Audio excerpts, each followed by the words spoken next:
Guardian ने एक report की कि साहब कि ट्रंप जो है वो यूक्रेन और रशिया के पीस कीपिंग जॉब से भाग गया अभी। I think it's about 1 hour back anyway.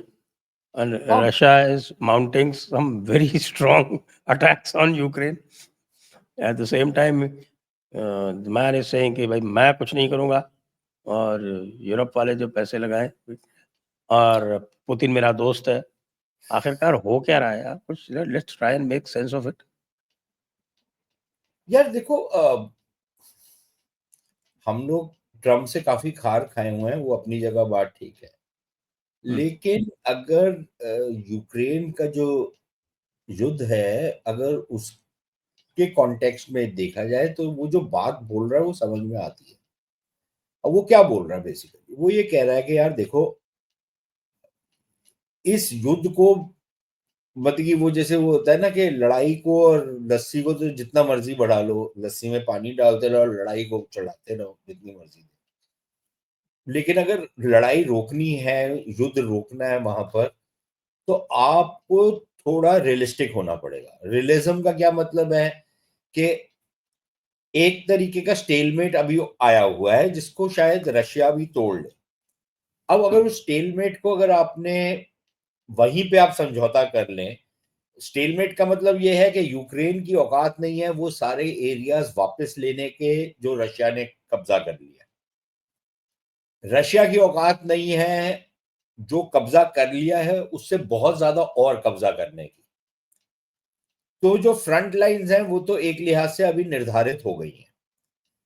अगर आप अब समझौता कर लो तो you will still be left with something substantial.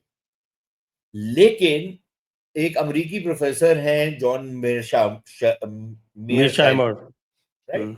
उनका अगर आप वो देखें, उन्होंने दो तीन चीजें बड़ी अच्छी कही हैं। उसमें से एक उन्होंने ये कहा है कि देखिए जो डेमोग्राफी है यूक्रेन की वो उनके खिलाफ है, उनके पास सोल्जर्स नहीं है। तो आपको टेक्नोलॉजी मिल भी जाएगी तो you need soldiers to occupy land. Where are you going to get soldiers from? कहां से आएंगे सैनिक? और वो ये कह रहे हैं कि अगर रशिया ये चलाते रहे कुछ समय और, तो कोई बहुत अचंभे की बात नहीं होगी कि यूक्रेन ढेर हो जाएगा और फिर रशिया ऐसी ऐसी और जगह ऑक्यूपाई कर सकता है जो अभी यूक्रेन के पास हैं और जिनकी यूक्रेन के लिए बड़ी एक क्रिटिकल अहमियत है। ओडेसा का पोर्ट जैसे है। अब तो बेसिकली एक ही पोर्ट बचा है ना उनके पास, बाकी तो सब निकल ही गया। मारियोपोल ट्रम्प निकल गया। समझौता कर लो, क्योंकि ये युद्ध नहीं तो बढ़ते रहेगा, इससे कुछ फायदा होगा नहीं। हमको कोई फर्क नहीं पड़ता, आप हमसे हथियार खरीदते रहोगे। अब तो हम मुफ्त में तो हथियार देंगे नहीं, आप हथियार खरीदते रहोगे, लोग मरते रहेंगे, लेकिन ये युद्ध का जो बेसिक स्ट्रक्चर है ये नहीं चेंज होगा। So he saying do a deal, जो टर्म्स और कंडीशंस अभी हैं उसी के ऊपर, एक रियलिज्म के बेस के ऊपर एक डील कर लो। अब उसमें अड़ंगा क्या है कि क्या रूस को वो टेरिटरी ऑक्यूपाई करने दी जाए या ना करने दी जाए। अब अगर आप कहते हैं कि हम नहीं करने देंगे तो फिर आपको लड़ाई करते रहना पड़ेगा। अगर आप कहते हैं एक टेम्पररी सीज फायर कर लो, तो रूस ये कहता है यार सीज फायर करने का तो मुझे कोई फायदा नहीं है, मोमेंटम तो मेरे पास है, और सीज फायर करके 6 महीने के बाद दोबारा से युद्ध शुरू हो जाएगा।